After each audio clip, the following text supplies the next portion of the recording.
dropped the bombs out, and we kept saying, pull away from us, because we stayed in formation. He stayed with us for a while, because if he didn't pull away and he exploded, he would take our plane with him. So he pulled out of formation. 3 guys bailed out. I thought I saw the tail gunner come out, and probably 2 waist gunners. And he went like this, and then it exploded and killed the rest of the guys in that plane.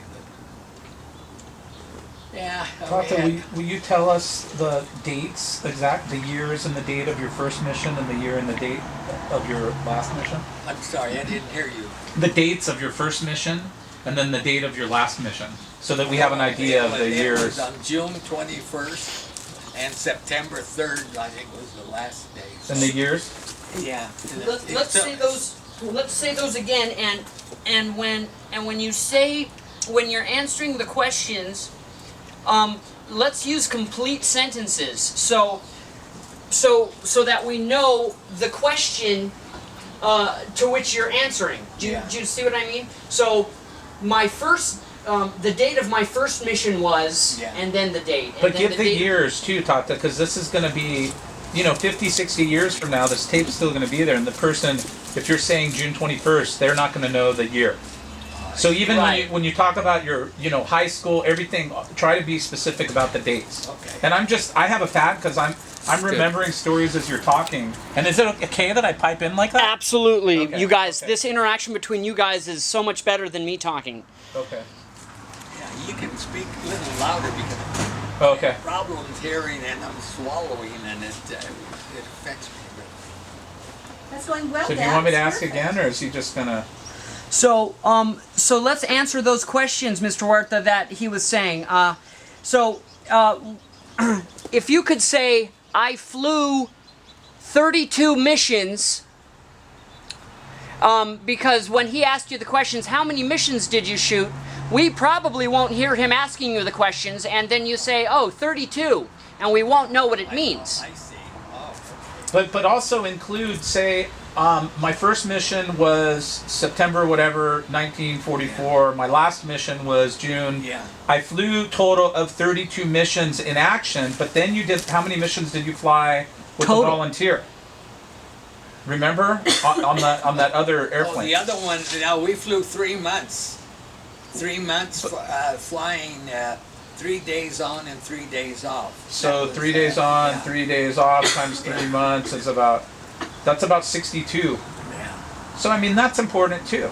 Yeah, but you can say that. You can say it that way. They're not missions really. I mean, we didn't count them as missions. The formations would be flying over here, let's say, going in one direction, and we would fly about a mile away and out to the side. And I recall that one time we were flying and we saw our group, because I recognized the tail, and I told our pilot, hey Paul, that's our group over there, because we could see the yellow stripe with a triangle and an S in there from the 401st.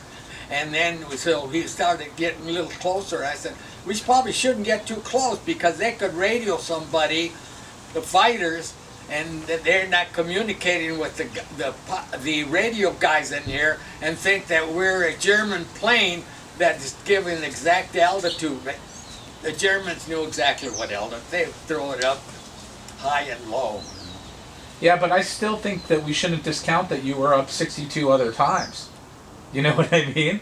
I mean, you could say I flew the 32 missions, but I also flew, away. We don't consider. I mean, explain that. But you flew 62 other times in that other, in the war. So, I mean, it's up to you. We're trying to get some statistics here about your experience, some numbers. Also, a couple of the stories I was thinking about, Tata, that might be interesting is to talk about what a mission day was like. What time did you wake up? Yeah. Did you have roll call when they explained you? What time were you usually on the plane? And then what I really at the end of the day when you would come down and they would give each of you a shot of whiskey and a pack of cigarettes. That's called briefing. Yeah, but that's a kind of neat classic story how they would give you the scotch and whiskey. Okay. And then the other story I was thinking about, if you can somehow weave it in, was remember that story about how you would talking about the suits that you wore to keep warm, how you went to the bathroom that day that you threw out your urine and it froze on the windshield. Yeah. Remember, if you can get that story in, that's a really great story. So, and that paints a picture for people of what was involved, you know, what a day in the life was like on going on a mission. Yeah. So, Yeah. but I So- think first, why don't you go into that, how many missions you flew, but the dates are important and year, and then just kind of segue into those other stories. What do you want me to start with? How many missions I flew, Yeah. or the date, or what? Well, I would say I flew, I was in the war from this period to this period. Yeah. My first mission that I flew in, like your tenure, I mean, how long were you in the military? 2 years? Yeah. About So 2.5 years. You were in the military for 2.5 years. Yeah. During that time in the military, you flew 32 missions, and Then- the date of the first mission was Yeah. this time, and the last mission. Just so we have some